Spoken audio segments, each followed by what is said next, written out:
অসমত দুৰ্নীতি হোৱা নাই বুলি কোনোবা নেতা মন্ত্ৰীয়ে বুকুত হাত থৈ ক'ব পাৰিবনে? অতি হিন্দুত্ববাদ যদি দেখুৱাবলৈ মন আছে তেওঁলোক নেপাললৈ যাব পাৰে। যিসকলৰ ভাৰতবৰ্ষৰ ধৰ্ম নিৰপেক্ষতাৰ কথাটোক লৈ আপত্তি আছে তেওঁলোকে অতি শীঘ্ৰে এই দেশখন ত্যাগ কৰিব পাৰে। We, the people of India, having solemnly resolved to constitute India into a sovereign, socialist, secular, democratic republic. Secular, ধৰ্ম নিৰপেক্ষতা ভাৰতবৰ্ষৰ সংবিধানৰ সৈতে সংপৃক্ত হৈ থকা এটা শব্দ হৈছে এই ধৰ্ম নিৰপেক্ষতা। আৰু আজি বৰ দুখেৰে সৈতে আপোনালোকক ক'ব বিচাৰিছো যে ৰাতিপুৱাই যেতিয়া আমি সোশ্যাল মিডিয়া খুলো বিশেষকৈ ফেসবুক তেতিয়া আমি দেখো যে এছাম অন্ধভক্ত এছাম অতি হিন্দুত্ববাদৰ পৃষ্ঠপোষক ব্যক্তিয়ে সততে ভাৰতবৰ্ষক হিন্দু ৰাষ্ট্ৰ কৰাৰ পোষকতা কৰে। আজিও আমাৰ পূৰ্বৱৰ্তী কেইটামান ভিডিঅ'ৰ কমেণ্টত চালো জনৈক শৰ্মা উপাধিৰ এগৰাকী ব্যক্তিয়ে কনষ্টেণ্টলি কমেণ্ট কৰি গৈছে যে তেওঁ ভাৰতবৰ্ষৰ এই যি ধৰ্ম নিৰপেক্ষতা সেইটো তেওঁ কোনো কাৰণত মানি ল'ব নোৱাৰে। তেওঁ ভাৰতবৰ্ষক এখন হিন্দু ৰাষ্ট্ৰ হিচাপে চাব বিচাৰে। এতিয়া আমাৰ প্ৰশ্নটো হৈছে এই যিগৰাকী ব্যক্তিয়ে ভাৰতবৰ্ষৰ সংবিধান নামানো বুলি ক'লে ভাৰতবৰ্ষৰ সংবিধানৰ যি ধৰ্ম নিৰপেক্ষতা শব্দটো আছে সেইটো নামানো বুলি ক'লে ভাৰতবৰ্ষক এখন হিন্দু ৰাষ্ট্ৰ হিচাপে চাবলৈ বিচাৰে বুলি ক'লে তেওঁ সংবিধানৰ অৱমাননা কৰি ৰাষ্ট্ৰদ্ৰোহ কৰা নাইনে?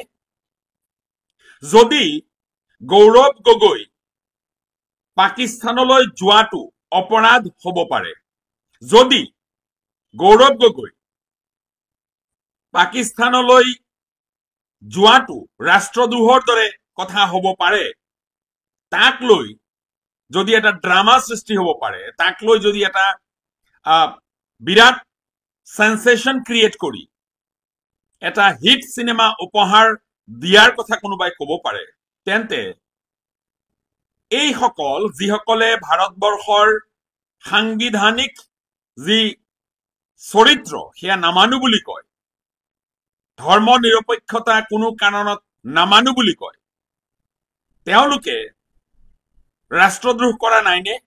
ভাৰতবৰ্ষৰ গৃহ বিভাগ ইমানে দুৰ্বল নেকি যে এগৰাকী বিৰোধী দলৰ উপদলপতি লগতে এগৰাকী সাংসদ তেওঁ গোপনে পাকিস্তান ভ্ৰমণ কৰিলে এই খবৰ চোৰাংচোৱাই নাজানিলে, এই খবৰ ভাৰতবৰ্ষৰ গৃহ বিভাগে গমেই নাপালে।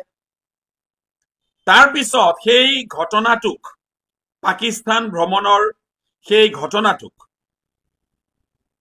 এটা চূড়ান্ত ৰূপ দিবলৈ প্ৰয়াস কৰা হ'ল। বিগত কেইবাটা মাহ ধৰি অসমৰ মানুহক বুৰ্বক বনাই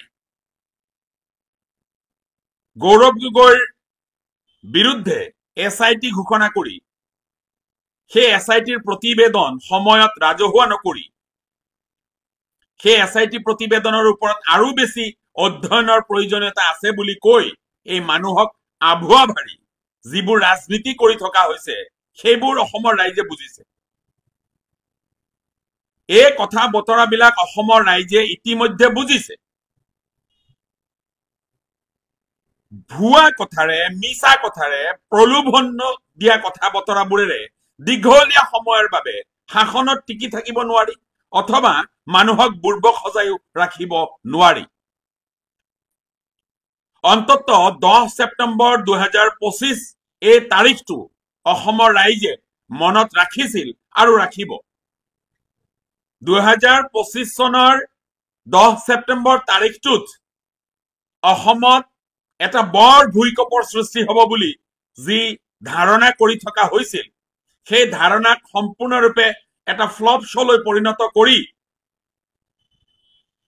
অসমৰ সৰ্বকালৰ সৰ্বশ্ৰেষ্ঠ ব্যক্তি, অসমৰ আটাইতকৈ সৰ্বশক্তিমান ব্যক্তি হিচাপে যিয়ে নিজকে বাৰে বাৰে কব বিচাৰে, সেইগৰাকী ব্যক্তি এতিয়া এগৰাকী ফ্লপ ব্যক্তি হিচাপে পৰিণত হৈছে, এয়া সকলোৱে স্বীকাৰ কৰিব।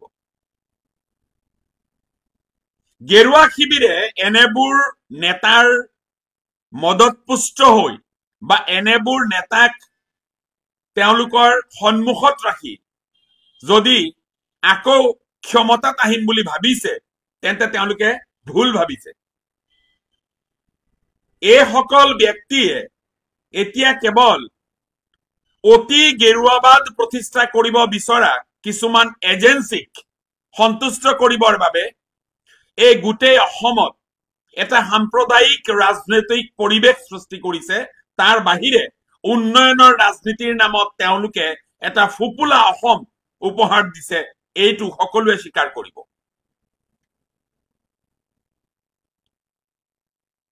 আজি যিসকলে, মই এটা আহ্বান জনাম, যিসকলে ভাৰতবৰ্ষক হিন্দু ৰাষ্ট্ৰ কৰাৰ পোষকতা কৰে, যিসকলে ভাৰতবৰ্ষৰ যি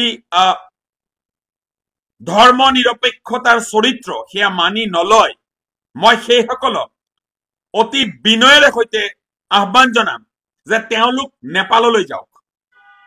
তেওঁলোক নেপাললৈ যাওক, কাৰণ এতিয়া নেপালৰ গোটেই যিটো ৰাজনৈতিক পদবীবিলাক সেইবিলাক খালী হৈ আছে।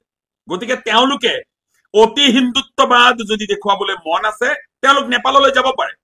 কাৰণ ভাৰতবৰ্ষৰ এই যি সাংবিধানিক চৰিত্ৰ ধৰ্ম নিৰপেক্ষতা, এইটো ভাৰতবৰ্ষৰ সংবিধানৰ সৈতে সম্পৃক্ত হৈ আছে আৰু থাকিব, আৰু প্ৰতিজন ভাৰতীয়ই এই কথাটো স্বীকাৰ কৰে। যিসকলৰ ভাৰতবৰ্ষৰ ধৰ্ম নিৰপেক্ষতাৰ কথাটোক লৈ আপত্তি আছে, তেওঁলোকে অতি শীঘ্ৰে এই দেশখন ত্যাগ কৰিব পাৰে। এনেদৰে দেশদ্ৰোহীৰ দৰে কথা কৈ, ৰাষ্ট্ৰদ্ৰোহীৰ দৰে কথা কৈ দেশৰ পৰিৱেশ বিশৃংখল কৰাৰ যিটো তেওঁলোকে চেষ্টা কৰিছে, এই চেষ্টাক আমি নিন্দা কৰো, আমি গৰিহণা দিওঁ। আচলতে ৰাজনৈতিক পৰিৱেশটো এনেকুৱা হৈছে য'ত মানুহবোৰে এতিয়া মুকলিকৈ কব পৰা হ'ল যে আমি ভাৰতবৰ্ষৰ সংবিধানৰ এই ধৰ্ম নিৰপেক্ষতাৰ যিটো কথা, আমি এইটো মানি নলওঁ। আজি যদি চৰকাৰে কোনোবা এজন ব্যক্তি পাকিস্তানলৈ যোৱাৰ বাবে তেওঁৰ বিৰুদ্ধে SIT গঠন কৰি তদন্ত কৰিব পাৰে, কিয় সংবিধান অৱমাননা কৰা সেইসকল ব্যক্তিৰ বিৰুদ্ধে এতিয়ালৈ SIT গঠন কৰা হোৱা নাই? সেইসকলৰ বিৰুদ্ধে কিয় এতিয়ালৈ গোচৰ ৰুজু কৰা হোৱা নাই? সাংবিধানিক কথা বতৰাবিলাক আৰু আইনসংগত কথা বতৰাবিলাকৰ সৈতে কোনো ধৰণৰ আপোচ সহ্য কৰা নহব। আজি কিছুমান কথা অকনমান গাপ দিবলৈ যত্ন কৰা হৈছে। সেইটো হৈছে যে শাসক গোষ্ঠীৰ কৰবাত নহয় কৰবাত চলি থকা অবাধ দুৰ্নীতি, অবাধ লুণ্ঠন, এই কথা বতৰাবিলাক গাপ দিবৰ বাবে, মানুহক অইন কথা বতৰাবিলাকত ব্যস্ত ৰাখিবৰ বাবে এই নাটকবোৰ কৰি থকা হৈছে সঘনাই। আজি নেপালত যি পৰিৱেশ সৃষ্টি হৈছে তাৰ মূল কাৰণটো হৈছে তাৰ ৰাজনৈতিক নেতাবোৰে সেই দেশৰ সংবিধান নামানি তাত অবাধ দুৰ্নীতি কৰিছে। তেওঁলোকে ৰাজহুৱা ধনৰ অবাধ ব্যৱহাৰ কৰিছে, অপব্যৱহাৰ কৰিছে।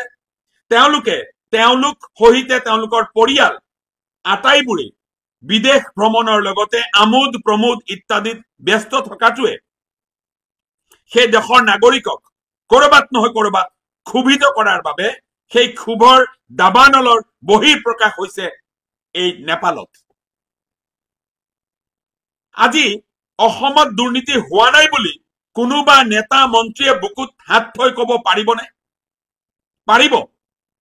যদি দুৰ্নীতি হোৱাই নাই, এয়া কেনেদৰে সম্ভৱ যে এটা সীমিত দৰমহা পোৱা এগৰাকী মন্ত্ৰীৰ কন্যা বিদেশৰ শিক্ষানুষ্ঠানত 50 লাখ টকা বছৰি ফিজ দি তাত কিদৰে অধ্যয়ন কৰোৱাটো সম্ভৱ?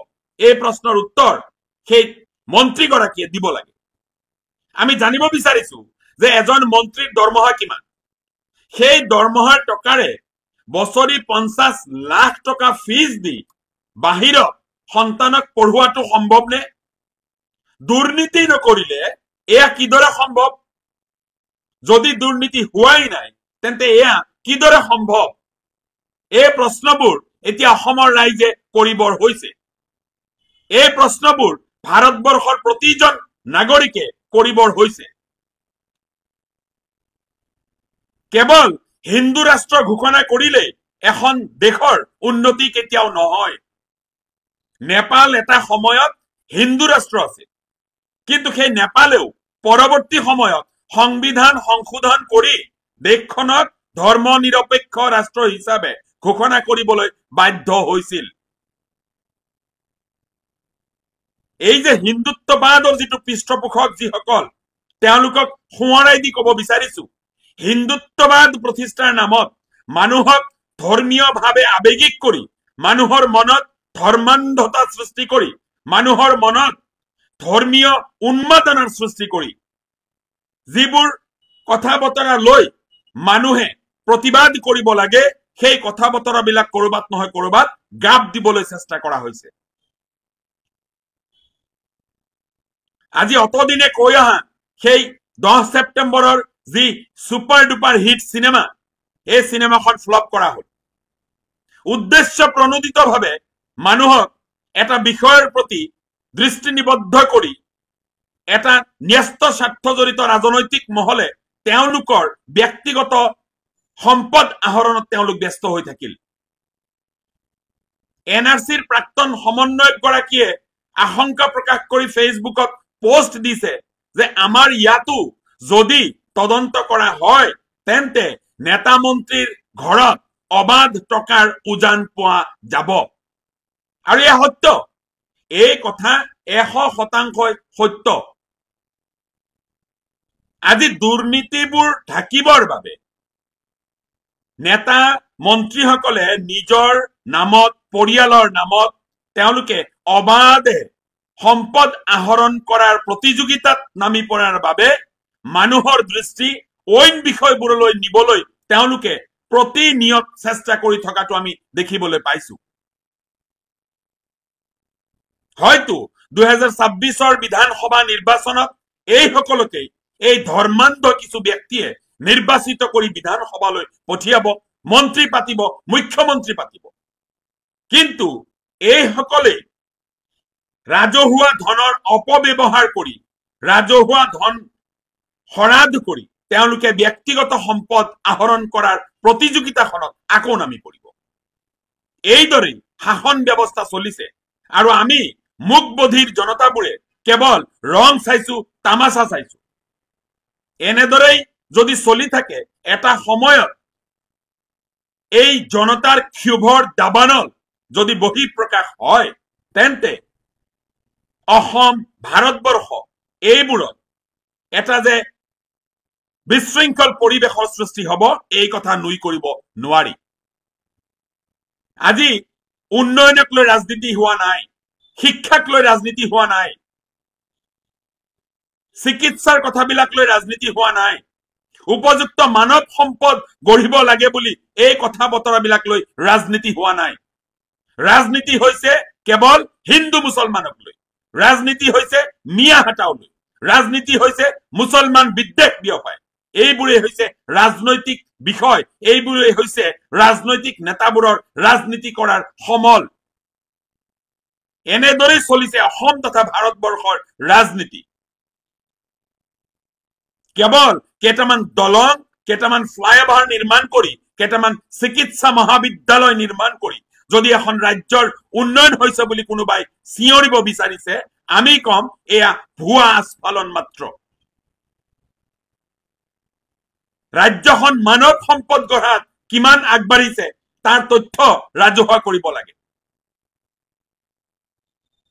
ৰাজ্যখন কৃষিৰ ক্ষেত্ৰত কিমান আগবাঢ়িছে তাৰ তথ্য ৰাজহুৱা কৰিব লাগে।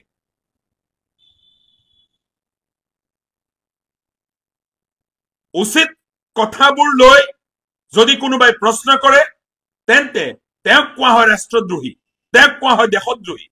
আৰু যিসকলে সংবিধান অৱমাননা কৰি বাৰে বাৰে কথা বতৰা বুলি কয় সেইসকলৰ বিৰুদ্ধে চৰকাৰে কোনো ব্যৱস্থা গ্ৰহণ নকৰাটো আমি দেখিবলৈ পাই লাজ পাইছো।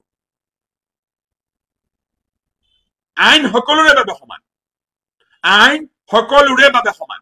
যদি গৌৰৱ গগৈ পাকিস্তানলৈ যোৱাটোৰ ক্ষেত্ৰত SIT গঠন কৰি চৰকাৰে সাহসিকতাৰ প্ৰমাণ দিব পাৰে তেন্তে সংবিধানৰ ধৰ্ম নিৰপেক্ষতা নামানো বুলি কোৱা সেইসকল তথাকথিত ধৰ্মান্ধ ব্যক্তিৰ বিৰুদ্ধে তদন্ত ঘোষণা কৰি সেইসকলক গ্ৰেপ্তাৰ কৰি সেইসকলৰ বিৰুদ্ধে গোচৰ ৰুজু কৰি চৰকাৰে সাহসিকতাৰ প্ৰমাণ দিব লাগে। ৰাজনৈতিক পৰিৱেশ কলুষিত কৰা ৰাজনৈতিক নেতাবোৰক সকীয়াই দি কৈছো যে অসমৰ ৰাজনীতি সদায় একে নাথাকে।